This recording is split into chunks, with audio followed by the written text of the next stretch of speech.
నిన్న press meet చెప్పి అడిగాను ప్రశాంత్ అన్న, మేము కర్ణాటకలో గ్యారెంటీలు అమలు చేశాము. 50,000 కోట్లు ఖర్చు పెట్టింది.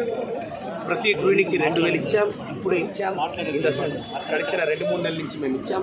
బస్సులో ఉచిత ప్రయాణం ఇచ్చాం. ఏమన్నీ గ్యారెంటీలు ఉన్నాయో అన్నీ మేము ఇంప్లిమెంట్ చేసాం. కానీ కర్ణాటకలో గ్యారెంటీ ఇంప్లిమెంట్ కాలేదని అపప్రచారం చేస్తున్నాను. నేను ప్రశాంత్ రెడ్డి గారికి వాళ్ళూరులోనే వచ్చాను, వేలుపూడి చౌరస్తాను. రమ్మని అడిగాను, కానీ నా ఛాలెంజ్ని వాళ్ళు స్వీకరించలేదు.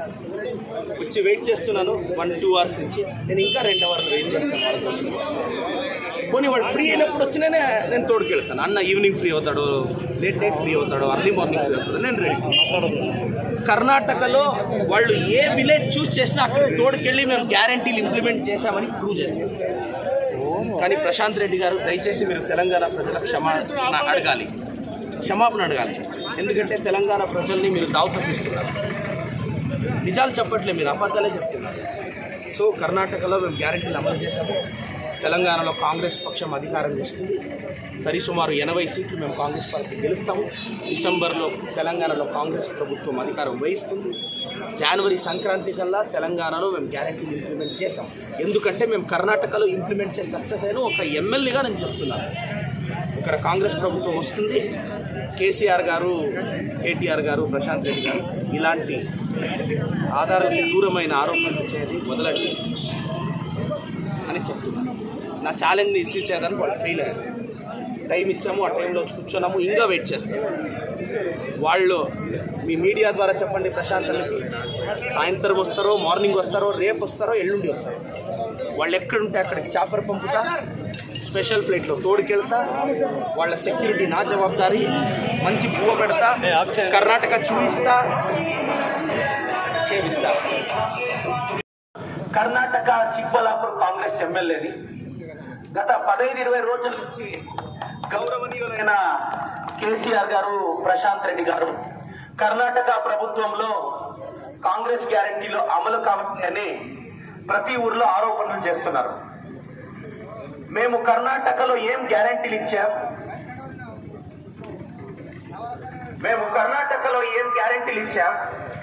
మేము గెలిచిన 100 రోజుల్లోనే అన్ని అమలు చేసి 50,000 కోట్లు ఖర్చు పెట్టి మేము ఇచ్చిన జనాలకి ఇచ్చిన గ్యారెంటీల్ని కర్ణాటకలో ఇంప్లిమెంట్ చేశాము. కానీ ప్రశాంత్ రెడ్డి గారు, కేసీఆర్ గారు ఆ గ్యారెంటీలు ఇంప్లిమెంట్ కాలే అని తప్పుడు ఆరోపణలు చేస్తున్నారు. నేను ప్రశాంత్ అన్నకు అడుగుతున్నా, ప్రశాంత్ అన్న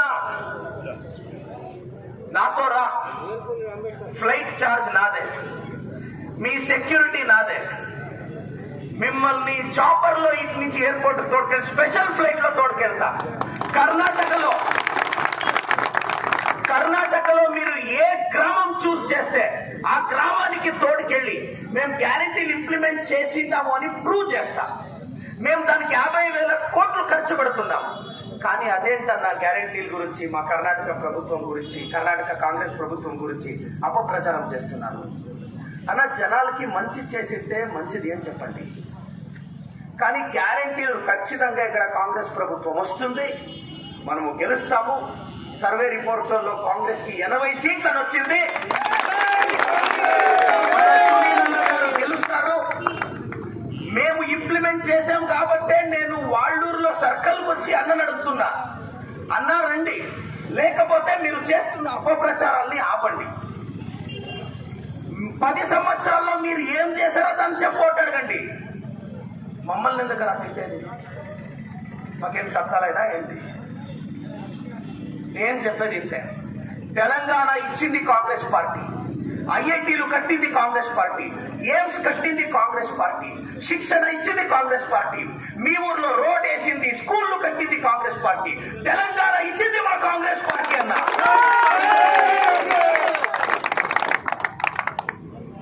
1,200 మంది యువకులు ఆత్మహత్య చేసుకుంటే వచ్చిందన్న తెలంగాణ. నేను అడుగుతున్నాను గౌరవనీయులైన కేసీఆర్ గారు, ఆ 1,200 మంది కుటుంబాల్లో ఎంతమందికి మీరు ఎమ్మెల్యే టికెట్లు ఇచ్చారు? ఎంతమందిని మీరు మినిస్టర్ చేశారు సార్? చేయాలి కదా, త్యాగంకి రెస్పెక్ట్ ఇవ్వాలి కదా. 10 సంవత్సరాలలో 8,000 మంది రైతులు ఆత్మహత్య చేసుకున్నారన్న. నేను చెప్పట్లే, రిపోర్ట్ చెప్తుంది. తెలంగాణలో సూసైడ్ కి 4th ప్లేస్ అన్న. దీనికి ఎవరన్నా కారణము? రైతు బంధు ఏమైందన్నా? ఇప్పుడు ఏమేమో ఇస్తాము అంటున్నారే, 10 సంవత్సరాలు ఎందుకు ఇవ్వలే? నేననేది ఇంతే, మేము కర్ణాటకలో ఇంప్లిమెంట్ చేసిండాను కాబట్టి, నాకు సత్తా ఉంది కాబట్టి మీ ఊర్లో చౌరస్తాకు వచ్చి నిల్చున్నా.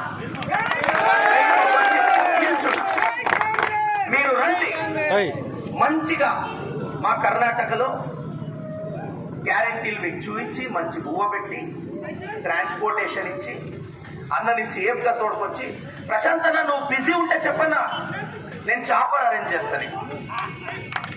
చాపర్ ఖర్చు నాదే, నా ఫ్రెండ్ స్పెషల్ ఫ్లైట్ అరేంజ్ చేస్తా. సాయంత్రం కల్లా నేను తోడుకొచ్చి మళ్ళీ మీ ఊర్లో వదిలిపెడతా. దయచేసి రాన్నా, అడుగుతున్నాను. ప్రశాంత్ అన్న ఎక్కడున్నావన్నా? ప్రశాంత్ అన్న, మా ప్రశాంత్ అన్న ఎక్కడున్నావన్నా? రా అన్న, నీ తమ్ముడికి వస్తున్నాను, రా అన్న, నేను తోడుకెళ్తా. రా, నాకు సత్తా ఉంది, మేము ఇంప్లిమెంట్ చేశామని. నువ్వు చేసిన ఆరోపణలో నిజాయితీ ఉంటే రా ప్రశాంత్ అన్న ఇక్కడికి రా.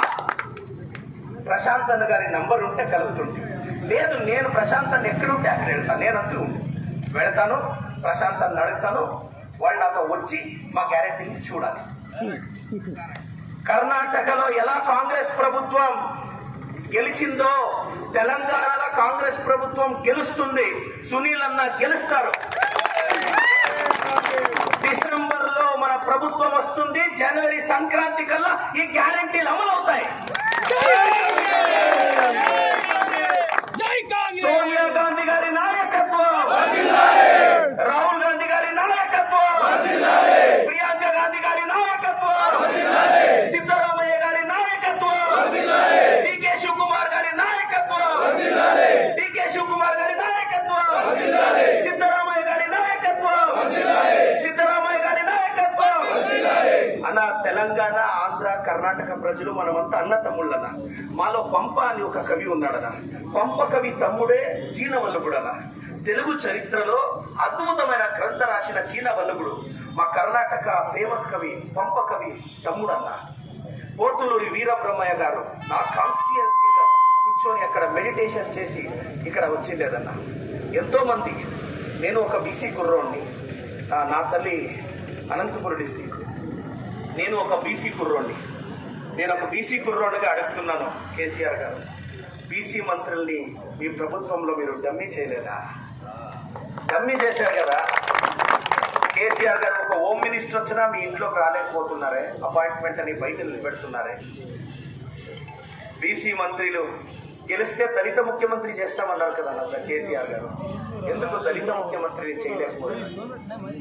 6 నెలలైనా సెక్రటరీకి రాకుండా ఫార్మ్ హౌస్ లోనే ఉంటారు కదా కేసీఆర్ అన్న గారు. మా ప్రశాంత్ అన్నని అడుగుతున్నాను, ప్రశాంత్ అన్న ఎమ్మెల్యే నువ్వైతే అదేంటన్నా నీ తమ్ముడు అడ్మినిస్ట్రేషన్ చేస్తాడు. జనాలు ఓటేసింది ఎవరికి, అడ్మినిస్ట్రేషన్ చేస్తా అనేది ఎవరికి? ప్రశాంత్ అన్న, నేను ఒక ఎమ్మెల్యేగా అడుగుతున్నాను. నాకు ప్రశాంత్ అన్న అంటే చాలా గౌరవం, కానీ ప్రశాంత్ అన్న రావట్లేదు, ఎందుకో నాకు తెలియట్లేదు. నేను ఇంకా వెయిట్ చేస్తాను. లేదు ప్రశాంత్ అన్న గారు ఉండు బాబు, సాయంత్రం వరకు ఈడ కూర్చుందాం. ఎవరైనా ప్రశాంత్ అన్నకి అనుకోండి ఫోన్ చేసి, ఒక కర్ణాటకలో కుర్రోడు ఇలా వెయిట్ చేస్తున్నాడు అన్నా, నువ్వు వస్తావా లేదా? లేకుంటే ప్రశాంత్ అన్న పర్మిషన్ ఇస్తే అక్కడే వెళ్దాం, వాళ్ళు ఎక్కడ ఉంటే అక్కడ. ఇలా చెప్తున్నాను. అగే మనం సవాల్ వేసాము, ఈ ఊరు సర్కిల్కి వచ్చాము, కానీ సవాల్ వారు స్వీకరించలేకపోయారు.